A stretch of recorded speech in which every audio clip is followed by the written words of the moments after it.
Hi friends, welcome back to our channel.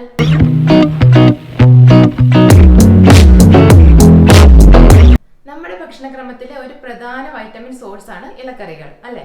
ഇലക്കറികൾ കഴിക്കുന്നതുകൊണ്ട് ഒരുപാട് ഗുണങ്ങളുണ്ട്. കണ്ണിനുള്ള കാഴ്ചശക്തി, അതായത് കണ്ണിനുള്ള പ്രശ്നങ്ങളൊക്കെ പരിഹരിക്കും. ഒരുപാട് വൈറ്റമിൻ സോഴ്സ് ആണ് ഈ ഇലക്കറികൾ എന്നൊക്കെ പറയുന്നത്. അപ്പൊ പണ്ടൊക്കെയാണെങ്കിൽ നമ്മുടെ നാട്ടിലെ മുരിങ്ങയില അങ്ങനെയൊക്കെ കിട്ടാനുണ്ടായിരുന്നു. ഇപ്പൊ നമ്മൾ അത്ര അങ്ങനെ ശ്രദ്ധിക്കാറില്ലാത്തതുകൊണ്ട് പുറത്തുനിന്ന് ചിലപ്പോൾ അങ്ങനെ വരുമ്പോൾ ഇലക്കറികളൊക്കെ വാങ്ങും, അതായത് ചീര അങ്ങനെയുള്ള സാധനങ്ങളൊക്കെ വാങ്ങും. ഒരു പ്രശ്നം എന്താണെന്ന് വെച്ചിട്ടുണ്ടെങ്കിൽ പുറത്തുനിന്ന് വാങ്ങുന്ന ഇലക്കറികളിലൊക്കെ തന്നെ വിഷം അടിച്ചിട്ടാണ് നമുക്ക് കിട്ടുന്നത്. അപ്പൊ അങ്ങനെ കഴിക്കുന്നതുകൊണ്ട് നമുക്ക് അത് ഉപകാരമില്ലല്ലോ. അപ്പൊ ഇന്ന് ഞാൻ പറയാൻ പോകുന്നതെന്ന് പറഞ്ഞിട്ടുണ്ടെങ്കിൽ നമുക്ക് ആവശ്യമായ ഇലക്കറികൾ നമുക്ക് വീട്ടിൽ തന്നെ ഒരു വിഷം ഇല്ലാണ്ട് നമുക്ക് ഈസി ആയിട്ട് വളർത്തിയെടുക്കാൻ പറ്റും. അതിനെക്കുറിച്ചാണ് ഇന്ന് പറയാൻ പോകുന്നത്. ആ ഒരു മെത്തേഡാണ് മൈക്രോഗ്രീൻസ്. മൈക്രോഗ്രീൻസ് എന്നൊക്കെ കേൾക്കുമ്പോൾ വിചാരിക്കും ഒരുപാട് എന്തൊക്കെയോ കഷ്ടപ്പെട്ട് പ്രത്യേക മെത്തേഡ് വഴി വളർത്തിയെടുക്കണം, കുറെ ബുദ്ധിമുട്ടാണെന്നൊക്കെ വിചാരിക്കും. ഒന്നുമില്ല, വളരെ സിമ്പിൾ ആയിട്ട് നമുക്ക് വീട്ടിൽ ചെയ്യാൻ പറ്റിയ ഒരു കൃഷി രീതി എന്ന് വേണമെങ്കിൽ പറയാം. അപ്പം എങ്ങനെയാണെന്ന് വെച്ചിട്ടുണ്ടെങ്കിൽ മറ്റേ ഗ്രോയിങ് ബാഗ് വേണം, സീഡ്സ് വേണം, അങ്ങനെയൊക്കെ വിചാരിക്കും. അതൊന്നും വേണ്ട. മണ്ണ് പോലും ഇല്ലാണ്ട് നമുക്ക് ഈ മൈക്രോഗ്രീൻസ് ചെടികൾ നമ്മുടെ അടുക്കളയിലോ ഡൈനിങ് ടേബിളിൽ പോലും നമുക്കിത് വളർത്തിയെടുക്കാൻ പറ്റും. അപ്പൊ ഇത് ഞാൻ ഒരു സ്റ്റാൻഡിൽ, ജസ്റ്റ് ഒരു പ്ലാസ്റ്റിക് സ്റ്റാൻഡിൽ അടുക്കളയിൽ വളർത്തി ഇതിനകത്ത് ഉപയോഗിച്ചിട്ട് ഇങ്ങനെ മൈക്രോഗ്രീൻസ് വളർത്തിയിരിക്കുന്നതാണ്. അപ്പൊ ഇത് ചെറുപയറാണ്. അപ്പൊ നമ്മുടെ വീട്ടിൽ എന്തായാലും ചെറുപയർ ഉണ്ടാവുമല്ലോ. അപ്പൊ ചെറുപയർ കൊണ്ട് മുളപ്പിച്ചെടുത്തിരിക്കുന്നതാണ്. ഇത് കുറച്ചുകൂടെ വളരാനുണ്ട്, ഇലകൾ കുറച്ചുകൂടെ വളരാനുണ്ട്. നമ്മൾ നോർമലി കഴിക്കുന്ന ഇലക്കറികൾ ഉണ്ടാവുമല്ലോ, അതായത് ഇതിന്റെ ഫുള്ളായിട്ട് ഗ്രോത്ത് എത്തിയ ഒരു പാകം ഉണ്ടാവുമല്ലോ, അത് കഴിക്കുന്നതിനേക്കാളും 5 മടങ്ങ് പോഷക ഗുണങ്ങളാണ് ഈ മൈക്രോഗ്രീൻസിലുള്ളത്. അതാണ് നമുക്ക് ഒരുപാട് ന്യൂട്രിയൻസ് ആണ് ഈ ഒരു മൈക്രോഗ്രീൻസ് കഴിക്കുന്നത് കൊണ്ട് നമ്മുടെ ഡയറ്റിൽ ഉൾപ്പെടുത്തുന്നതുകൊണ്ട് നമുക്ക് കിട്ടുന്നത്. ഇത് മണ്ണിലാണ് കേട്ടോ വളർത്തിയിരിക്കുന്നത്. മണ്ണ് വേണമെന്ന് ഒരു നിർബന്ധമില്ല. ഇത് കണ്ടോ, ഇത് കടുകാണ്. കടുക് ഞാൻ വളർത്തിയിരിക്കുന്നതെന്ന് പറഞ്ഞിട്ടുണ്ടെങ്കിൽ ടിഷ്യൂ പേപ്പറിലാണ്. അത് ഒട്ടും മണ്ണില്ല, ജസ്റ്റ് ടിഷ്യൂ പേപ്പറിലാണ് ഞാൻ വളർത്തിയിരിക്കുന്നത്. നമുക്ക് ഇതിന്റെ എന്ന് പറഞ്ഞാൽ ഒരു മീഡിയം വേണം ഈ സസ്യങ്ങൾക്ക് വളരാൻ വേണ്ടി. അത് ചിലപ്പോൾ മണ്ണാകാം, അല്ലെങ്കിൽ വെള്ളം മതി, അതും അല്ലെങ്കിൽ ടിഷ്യൂ പേപ്പർ, ചകിരിനാര് ഒക്കെ ഉപയോഗിച്ചിട്ട് നമുക്ക് വളർത്താം. അതുപോലെ തന്നെ ഇത് നമ്മുടെ ചുമന്ന കടലയില്ലേ, അപ്പൊ അത് പാകിയിട്ട് കുറച്ച് ദിവസമായിട്ടേ ഉള്ളൂ. അപ്പൊ ഇത് മുള വന്ന് തുടങ്ങിയിട്ടേ ഉള്ളൂ, എല്ലാം വന്നിട്ടില്ല. അപ്പം ഇത് ചെറുപയർ എന്നൊക്കെ പറഞ്ഞാൽ പെട്ടെന്ന് വളരും. ഒരാഴ്ച കൊണ്ട് നമുക്ക് അതിന്റെ വിളവെടുക്കാം, അത് കട്ട് ചെയ്തെടുക്കാവുന്ന ഒരു പാകത്തിലെത്തും. ഇതെന്ന് പറഞ്ഞാൽ ചുമന്ന കടലയാക്കുമ്പോൾ കുറച്ചും കൂടെ ലേറ്റ് ആവും. അതാണ് മുളയായിട്ട് വന്നതേ ഉള്ളൂ. അപ്പം ഇതിന്റെ ഒരു പ്രത്യേകത എന്ന് പറഞ്ഞാൽ ഈ മൈക്രോഗ്രീൻസ് കഴിക്കുന്നതുകൊണ്ട് എന്താണ് ഗുണം എന്ന് വെച്ചിട്ടുണ്ടെങ്കിൽ വിഷമില്ല, അത് നമുക്ക് പറയാം. നമ്മൾ ജസ്റ്റ് വാട്ടർ അത് നനച്ചു കൊടുക്കുന്നുണ്ടെന്ന് മാത്രമേ ഉള്ളൂ, ഒരു വളം പോലും ആഡ് ചെയ്യുന്നില്ല നമ്മൾ. അതുപോലെ തന്നെ ഇതിന്റെ പ്രത്യേകത എന്ന് പറയുന്നത് ക്യാൻസറിനെയൊക്കെ റെസിസ്റ്റ് ചെയ്യുന്ന ഒരു കപ്പാസിറ്റി അതൊക്കെ ഇതിനുണ്ട്. ഒരുപാട് ന്യൂട്രിയൻസ് ഉള്ള ഒരു ചെറിയ കുഞ്ഞൻ സസ്യങ്ങളാണ് ഈ മൈക്രോഗ്രീൻസ്. ആദ്യമായിട്ട് ഞാൻ മണ്ണിൽ മൈക്രോഗ്രീൻസ് നടുന്നത് എങ്ങനെയാണെന്നാണ് കാണിക്കുന്നത്. അതിന് വേണ്ടിയിട്ട് നമ്മൾ കുറച്ച് പ്ലാസ്റ്റിക് പാത്രങ്ങൾ എടുക്കുക. അത് ഉപയോഗമില്ലാത്ത പാത്രങ്ങളൊക്കെ മതി. ഫുഡൊക്കെ ഓർഡർ ചെയ്യുമ്പോൾ കിട്ടുന്ന കൂട്ട് പാത്രമൊക്കെ മതി കേട്ടോ. ഒരുപാട് നല്ല കട്ടിയുള്ള പ്ലാസ്റ്റിക് വേണമെന്നൊന്നുമില്ല. അങ്ങനെ എന്തെങ്കിലും ഒരു പാത്രം എടുക്കുക. അതിലേക്ക് നമ്മൾ പകുതിയോളം മണ്ണിട്ട് കൊടുക്കുക. മണ്ണെന്ന് പറയുമ്പോൾ ഒരുപാട് ചെളിമണ്ണല്ലാത്ത ഏത് തരം മണ്ണിലും മൈക്രോഗ്രീൻസ് നന്നായിട്ട് വളരും. അങ്ങനെ മണ്ണെടുത്ത ശേഷം മണ്ണ് നന്നായിട്ടൊന്ന് നനച്ചു കൊടുക്കുക. എപ്പോഴും ഈ മണ്ണിൽ ഒരു മോയ്സ്ചർ ഉണ്ടാവണം, അതായത് വെള്ളം എപ്പോഴും നനച്ചുകൊണ്ടിരിക്കുക എന്ന് പറഞ്ഞാൽ ദിവസത്തിൽ 2 നേരമൊക്കെ നനച്ചിട്ടുണ്ടെങ്കിൽ തന്നെ മണ്ണിൽ എപ്പോഴും ഈർപ്പം നിന്നോളും. അപ്പോൾ 2 നേരം നനച്ചാൽ മതി. നനച്ചതിന് ശേഷം നമ്മൾ ഇതിൻ്റെ മുകളിലേക്ക് വിത്തുകൾ ഇട്ട് കൊടുക്കാനാണ് പോകുന്നത്. ഞാനിവിടെ ചെറുപയറും കടലയാണ് എടുത്തിരിക്കുന്നത്. ഇത് ഓവർനൈറ്റ് സോക്ക് ചെയ്ത് എടുത്തു വെച്ചിരിക്കുന്ന വിത്തുകളാണ്. നേരെ ഇട്ട് കൊടുത്തിട്ടുണ്ടെങ്കിൽ ചിലപ്പോൾ മുളച്ച് വരാൻ കുറേ താമസം ഉണ്ടാവും. നമ്മൾ വെള്ളത്തിൽ കുതിർത്ത ശേഷം ഇട്ട് കൊടുക്കുകയാണെങ്കിൽ പെട്ടെന്ന് മുളകൾ വരും. പിന്നെ വിത്തുകൾ ഇടുമ്പോൾ നിരത്തി മണ്ണിൽ എല്ലാ ഭാഗത്തും വിത്തുകൾ എത്തുന്നത് പോലെ ഇട്ട് കൊടുക്കുക. അങ്ങനെ ഇട്ട് കൊടുക്കുമ്പോഴാണ് നമുക്ക് പാത്രം നിറച്ച് ഇലകൾ ഉണ്ടാവുള്ളൂ. അല്ലെങ്കിൽ അവിടെ ഇവിടെയൊക്കെ ഓരോ ചെടികളാണ് ഉണ്ടെന്നുണ്ടെങ്കിൽ കുറച്ചേ ഉണ്ടാവുള്ളൂ. അതുകൊണ്ട് നന്നായിട്ട് എല്ലാ ഭാഗത്തും മണ്ണിലെ വിത്തുകൾ ഇട്ട് കൊടുക്കുക. അതേസമയം ഒരുപാട് മുകളിലേക്ക് വന്ന് നിറയെ ആ വിത്തിന് ഡെൻസിറ്റി ഒരുപാട് കൂട്ടിയിടേണ്ട ആവശ്യമില്ല. ഇനി ഇങ്ങനെ വിത്തിട്ടതിന് ശേഷം അതിന് മുകളിലേക്ക് നമ്മൾ കുറച്ച് മണ്ണിട്ട് കൊടുക്കുന്നുണ്ട്. മണ്ണിടുമ്പോൾ ഒരുപാട് കനത്തിലിടരുത്, ചെറിയൊരു ലെയർ മണ്ണ് മാത്രം ഇട്ട് കൊടുക്കുക. ഇങ്ങനെ മണ്ണിട്ടതിന് ശേഷം മണ്ണ് മുകളിലായിട്ട് നന്നായിട്ട് വെള്ളം ഒഴിച്ച് നനച്ചു കൊടുക്കുക. പിന്നെ നമ്മൾ ഈ ചെറുപയറും കടലയൊക്കെ എടുക്കുന്നതെന്ന് പറഞ്ഞിട്ടുണ്ടെങ്കിൽ നമുക്ക് വീട്ടിൽ അവൈലബിൾ ആയതുകൊണ്ടും നമുക്ക് എളുപ്പത്തിനും ആ ഒരു സൗകര്യത്തിനാണ് നമ്മൾ ഇതൊക്കെ സെലക്ട് ചെയ്യുന്നത്. ശരിക്കുള്ള മൈക്രോഗ്രീൻ സീഡ്സുകൾ എന്ന് പറഞ്ഞിട്ടുണ്ടെങ്കിൽ പല വെറൈറ്റികളുണ്ട്, അതായത് 100 കണക്കിന് സീഡ്സുകളുണ്ട്. അതൊക്കെ ഓൺലൈൻ സൈറ്റുകൾ വഴിയൊക്കെ നമുക്ക് വാങ്ങാൻ കിട്ടുന്നുണ്ട്. അപ്പോൾ അങ്ങനെ വാങ്ങാൻ പറ്റുന്നവർ അത് വാങ്ങുന്നത് കുറച്ചുകൂടി ഗുണമേന്മയുള്ളത് മൈക്രോഗ്രീൻസ് നമുക്ക് ഉണ്ടാക്കിയെടുക്കാൻ പറ്റും. റാഡിഷ്, ബ്രോക്കോളി, കോളിഫ്ലവർ, അങ്ങനെ കുറേ സാധനങ്ങളുണ്ട്. ക്യാരറ്റ്, ക്യാബേജ്, സെലറി, അതിൻ്റെ അങ്ങനെ പല തരത്തിലുള്ള ഇതിൻ്റെയൊക്കെ വിത്തുകൾ നമുക്ക് കിട്ടുന്നുണ്ട്. അപ്പോൾ അതൊക്കെ വാങ്ങി ഇതേ രീതിയിൽ കൃഷി ചെയ്താൽ മതി. അതിൻ്റെ മൈക്രോഗ്രീൻസ് ഉണ്ടാക്കിയെടുക്കാം. കുറച്ചുകൂടെ ടേസ്റ്റിയും അതുപോലെ ഗുണമേന്മ കൂടിയതും ഒക്കെ ആയിട്ടുള്ള മൈക്രോഗ്രീൻസ് ആണ് അതിൽ നിന്ന് നമുക്ക് കിട്ടുന്നത്. ഇനി മണ്ണില്ലാതെ മൈക്രോഗ്രീൻസ് നടുന്നത് എങ്ങനെയാണെന്ന് ഞാൻ കാണിച്ചു തരാം. അതിന് വേണ്ടിയിട്ട് ഞാനൊരു അടപ്പുള്ള ഒരു പ്ലാസ്റ്റിക് ബോക്സ് ആണ് എടുത്തിരിക്കുന്നത്. ഇതിലേക്ക് ഞാൻ കടുകാണ് നടാൻ പോകുന്നത്. കടുകും അതുപോലെ ഈ ചെറുപയർ പറഞ്ഞ പോലെ പെട്ടെന്ന് വളരുന്ന ഒരു മൈക്രോഗ്രീൻസ് ആണ് കടുകിൻ്റെത്. അപ്പോൾ അതിന് വേണ്ടിയിട്ട് ഞാൻ ഒരു 5-6 ടിഷ്യൂ പേപ്പർ എടുത്തിട്ടുണ്ട്. അപ്പോൾ ടിഷ്യൂ പേപ്പറാണ് ഞാൻ ഈ പ്ലാസ്റ്റിക് ബോക്സിനകത്തേക്ക് ഇറക്കി വെച്ച് കൊടുക്കുന്നത്. മണ്ണിന് പകരം ഇവിടെ മീഡിയം ആയിട്ട് വർക്ക് ചെയ്യുന്നത് ഈ ടിഷ്യൂ പേപ്പറാണ്. അപ്പോൾ കുറച്ച് കട്ടിയിൽ വെക്കണം, അപ്പോഴാണ് നന്നായിട്ട് ആ വെള്ളമൊക്കെ നിന്ന് മോയ്സ്ചർ കണ്ടന്റ് ഉണ്ടാവുള്ളൂ. ഒരു 4-5 ടിഷ്യൂ പേപ്പർ കട്ടിയിൽ ഇറക്കി വെച്ച് കൊടുത്താൽ മതി. എന്നിട്ട് നന്നായിട്ടൊന്ന് നനച്ചു കൊടുക്കുക. നന്നായിട്ട് നനച്ച ശേഷം അതിൻ്റെ മുകളിലേക്ക് നമ്മൾ കടുക് ഇട്ട് കൊടുക്കുകയാണ് ചെയ്യുന്നത്. കടുക് കുറച്ച് നന്നായിട്ട് എല്ലാ ഭാഗത്തും എത്തുന്നത് പോലെ നിരത്തി ഇട്ട് കൊടുക്കുക. എന്നിട്ട് അങ്ങനെ ഈ ബോക്സ് അങ്ങോട്ട് അടച്ചു വെച്ചാൽ മതി. അപ്പോൾ എന്താണെന്ന് വെച്ചിട്ടുണ്ടെങ്കിൽ ഈ ബോക്സിനുള്ളിൽ എപ്പോഴും മോയ്സ്ചർ കണ്ടന്റ് ഉണ്ടാവും. അപ്പോൾ അങ്ങനെ ഈ വിത്ത് തനിയെ മുളച്ചു വന്നോളും. കടുക് ഒട്ടും കുതിർക്കേണ്ടൊന്നും ആവശ്യമില്ല, അങ്ങനെ ഇട്ട് കൊടുത്താൽ മതി. നന്നായിട്ട് വളർന്നു വന്നോളും. പിന്നെയെന്ന് പറഞ്ഞിട്ടുണ്ടെങ്കിൽ ഇതും 2 നേരം നനച്ചു കൊടുക്കണം. രാവിലെയോ വൈകുന്നേരം വെച്ചിട്ട് നനച്ചു കൊടുക്കുകയാണെങ്കിൽ തന്നെ ഇതിനുള്ളിൽ ആ ടിഷ്യൂ പേപ്പറിൽ ആ മോയ്സ്ചർ അങ്ങനെ തന്നെ ഉണ്ടാവും. അതുകൊണ്ട് അങ്ങനെ ചെയ്താൽ മതി. എന്ന് വെച്ചിട്ട് എപ്പോഴും ഓൾറെഡി മോയ്സ്ചർ കണ്ടന്റ് നന്നായിട്ടുണ്ടെങ്കിൽ വീണ്ടും നനച്ചു കൊടുത്തിട്ട് ഇതിനകത്ത് വാട്ടർ ഇങ്ങനെ തങ്ങി നിൽക്കുന്ന പോലെ ഒരു പരുവത്തിൽ എത്തരുത്. അപ്പോൾ നമ്മുടെ മൈക്രോഗ്രീൻസ് ഒക്കെ ചീഞ്ഞു പോകാനുള്ള ചാൻസ് ഉണ്ട്.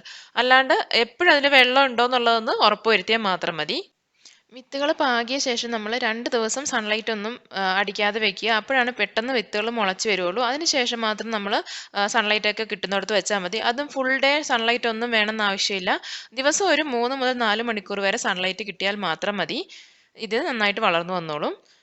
ഇതിപ്പോൾ 2 ദിവസം കഴിഞ്ഞ വിത്തുകളാണ്. അതിൻ്റെ മുളയൊക്കെ പൊട്ടി മണ്ണിന് പുറത്തേക്ക് വന്നിട്ടുണ്ട്. അതിന് ശേഷമാണ് ഞാനിപ്പോൾ സൺലൈറ്റിലേക്ക് വെച്ചിരിക്കുന്നത്. പിന്നെ വിത്തുകൾ നനയ്ക്കുമ്പോൾ ഫ്രഷ് വാട്ടർ ഉപയോഗിച്ചിട്ട് നനയ്ക്കാൻ നോക്കുക. അല്ലാണ്ട് പൈപ്പ് വാട്ടറൊക്കെ ആകുമ്പോൾ ചിലപ്പം അത്ര നല്ല വെള്ളമായിരിക്കത്തില്ല. അപ്പോൾ അത് വിത്തുകൾ നമ്മുടെ ചെടികൾക്കും അത്രയ്ക്കും ഗുണം കുറയുകയാണ് ചെയ്യുന്നത്. പിന്നെ ഇതുപോലെ ഞാനിപ്പം ചെയ്തതുപോലെ ഒരു സ്പ്രിംഗ്ലർ ഉപയോഗിച്ചിട്ട് നനയ്ക്കുകയാണെങ്കിൽ അതായിരിക്കും ഏറ്റവും ബെസ്റ്റ്. ഇതിപ്പോൾ 4 ദിവസമായിട്ടുള്ള ചെറുപയർ ചെടികളാണ് കാണുന്നത്. അപ്പം മറ്റുള്ള വിത്തുകളെ അപേക്ഷിച്ചിട്ട് ചെറുപയർ പെട്ടെന്ന് വളരും. ഒരു 8 to 10 ഡേയ്സിനുള്ളിൽ നമുക്കത് കട്ട് ചെയ്തെടുക്കുന്ന ഒരു പാകത്തിലേക്ക് ഇത് വളർന്നെത്തിക്കോളും. ഇപ്പോൾ കണ്ടില്ലേ, ഇലകളൊക്കെ വന്ന് തുടങ്ങിയിട്ടുണ്ട്.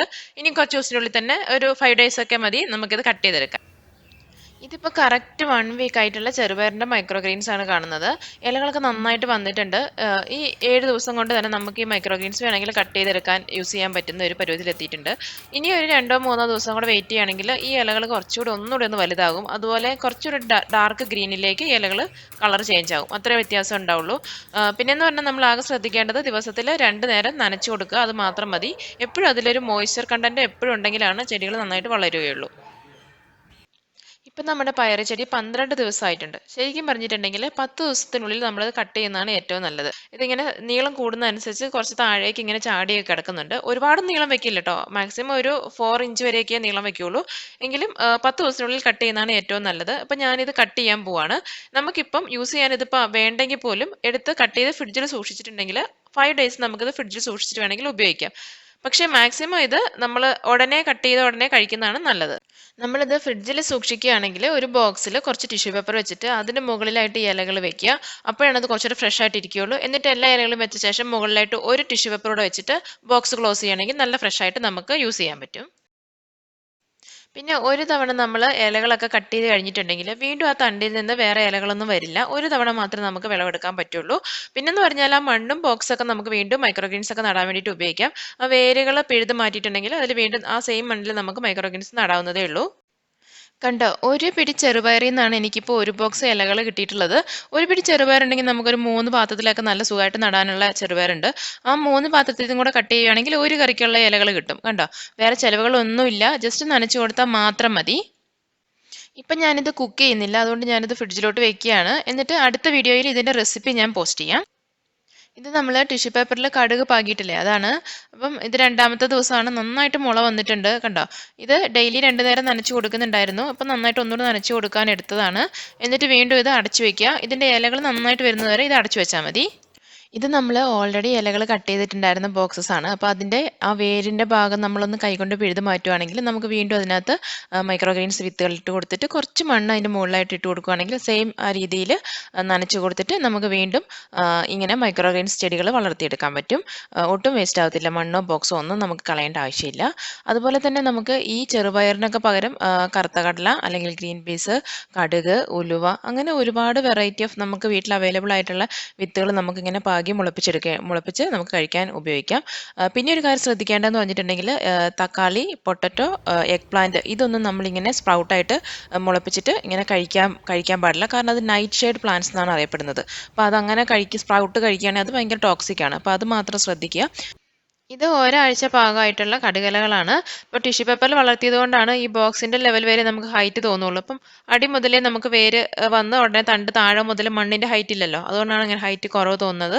2 നേരം നനച്ചു കൊടുത്തിട്ടുണ്ടായിരുന്നു. പിന്നെ ഈ ഇലകൾ വന്ന് തുടങ്ങിയ ശേഷം നമ്മൾ ഈ ബോക്സ് അടച്ചു വെക്കേണ്ട ആവശ്യമില്ല, തുറന്ന് തന്നെ വെച്ചാൽ മതി. ഇത് ഏകദേശം കട്ട് ചെയ്യാനുള്ള ഒരു പാകത്തിലെത്തിയിട്ടുണ്ട്. ഞാനിപ്പോൾ ഈ കടുകല കട്ട് ചെയ്തെടുക്കാൻ പോവാണ്. അപ്പോൾ നന്നായിട്ട് ഫുൾ ബോക്സ് നിറയെ ഇലകൾ ആയിട്ടുണ്ട്. പിന്നെ ഇതിൻ്റെ വേരെന്ന് പറഞ്ഞാൽ അടിഭാഗം ഫുൾ ഇങ്ങനെ പടർന്ന് കിടക്കുകയാണ്. അപ്പോൾ ആദ്യം നമ്മൾ ഈ ബോക്സിനകത്തുനിന്ന് ടിഷ്യൂ പേപ്പറോടെ പുറത്തേക്ക് എടുക്കുക. അതിനുശേഷം ഒന്ന് കട്ട് എടുത്താൽ മതി. വളരെ ഈസി ആയിട്ട് കട്ട് ചെയ്തെടുക്കാം. പിന്നെ ഈ കടുകലയ്ക്ക് എന്ന് പറഞ്ഞാൽ ചെറുപയർ ഇലയുടെ അത്രയും നല്ല ടേസ്റ്റ് ഉണ്ടാവില്ല, കുറച്ചൊരു കയ്പ്പൊക്കെ ഉണ്ടാവും. ഇപ്പോൾ ഇത് ബോക്സിൽ നിന്ന് പുറത്തെടുത്തിട്ടുണ്ട്. എന്നിട്ട് ഇങ്ങനെ സൈഡിലേക്ക് ചെരിച്ച് പിടിച്ചിട്ട് ഒരു സിസേഴ്സ് വെച്ചിട്ട് കട്ട് ചെയ്തെടുക്കുകയാണെങ്കിൽ ഈസി ആയിട്ട് നമുക്കിത് എടുക്കാൻ പറ്റും. പിന്നെ മൈക്രോഗ്രീൻസ് ഇപ്പോൾ കൂടുതലായിട്ട് ഉപയോഗിക്കുന്നത് എങ്ങനെയാണെന്ന് വെച്ചിട്ടുണ്ടെങ്കിൽ സാലഡ്സിനകത്ത് യൂസ് ചെയ്യുന്നുണ്ട്, സൂപ്പ്, പിന്നെ ഗാർണിഷ് ചെയ്യാൻ, അങ്ങനെയൊക്കെ ഒരുപാട് ഫുഡ് ഐറ്റംസിൽ ഇപ്പോൾ കോമൺ ആയിട്ട് ഇത് മൈക്രോഗ്രീൻസ് യൂസ് ചെയ്യുന്നുണ്ട്. പിന്നെ നമ്മൾ ശ്രദ്ധിക്കാനുള്ള കാര്യം എന്ന് പറഞ്ഞിട്ടുണ്ടെങ്കിൽ കോണിൻ്റെ മൈക്രോഗ്രീൻസ് ഉണ്ടാക്കുകയാണെങ്കിൽ എപ്പോഴും അത് സൺലൈറ്റ് ഇല്ലാത്ത സ്ഥലത്ത് വെക്കാൻ ശ്രദ്ധിക്കുക. അങ്ങനെയാണെങ്കിൽ നമുക്ക് സ്വീറ്റ് ആയിട്ടുള്ള ഇലകൾ കിട്ടും. അല്ലെങ്കിൽ വെയിലൊക്കെ കൊള്ളുകയാണെങ്കിൽ അതിൽ ഫോട്ടോസിന്തസിസ് നടന്നിട്ട് അതിൽ ഇലകൾക്ക് കയ്പ്പ് വരാനുള്ള ഒരു ചാൻസ് ഉണ്ട്. ഈ ചെറിയ കാര്യങ്ങളൊക്കെ ഒന്ന് അറിഞ്ഞിരിക്കുകയാണെങ്കിൽ നമുക്ക് വളരെ എളുപ്പത്തിൽ ഒട്ടും ഒത്തിരി പണിയൊന്നും ഇല്ലാണ്ട് നമുക്ക് നമ്മുടെ ആവശ്യത്തിനായിട്ടുള്ള ഇലക്കറികൾ ഒരു വിഷമില്ലാതെ നമുക്ക് വീട്ടിലുണ്ടാക്കിയെടുക്കാം. അപ്പോൾ എല്ലാവർക്കും ഇത് യൂസ്ഫുൾ ആയി എന്ന് വിചാരിക്കുകയാണ്. അപ്പോൾ എല്ലാവരും ഇത് ട്രൈ ചെയ്ത് നോക്കുക. അതുപോലെ മൈക്രോഗ്രീൻ വെച്ചിട്ടുള്ള റെസിപ്പികളൊന്നും അത്ര പരിചയമില്ലാത്തവർക്ക് വേണ്ടിയിട്ട് 1-2 റെസിപ്പികൾ ഞാൻ അടുത്ത വീഡിയോയിൽ ഷെയർ ചെയ്യാം. അപ്പോൾ അതും അറിയണമെന്ന് ആഗ്രഹം ഉണ്ടെങ്കിൽ നിങ്ങൾ ചാനൽ സബ്സ്ക്രൈബ് ചെയ്യാൻ മറക്കരുത്. സബ്സ്ക്രൈബ് ചെയ്തിട്ട് തൊട്ടടുത്തുള്ള ബെൽ ഐക്കൺ ക്ലിക്ക് ചെയ്തിട്ട് ഓൾ എന്നുള്ള ഓപ്ഷൻ കൊടുക്കുകയാണെങ്കിൽ ഞാൻ വീഡിയോ അപ്ലോഡ് ചെയ്യുന്ന ഉടനെ നിങ്ങൾക്ക് നോട്ടിഫിക്കേഷൻ ലഭിക്കുന്നതാണ്. അതുപോലെ ഈ വീഡിയോ ഇഷ്ടപ്പെട്ടിട്ടുണ്ടെങ്കിൽ ലൈക്ക് ചെയ്യാനും ഷെയർ ചെയ്യാനും മറക്കരുത്. അപ്പോൾ thanks for watching. Take care.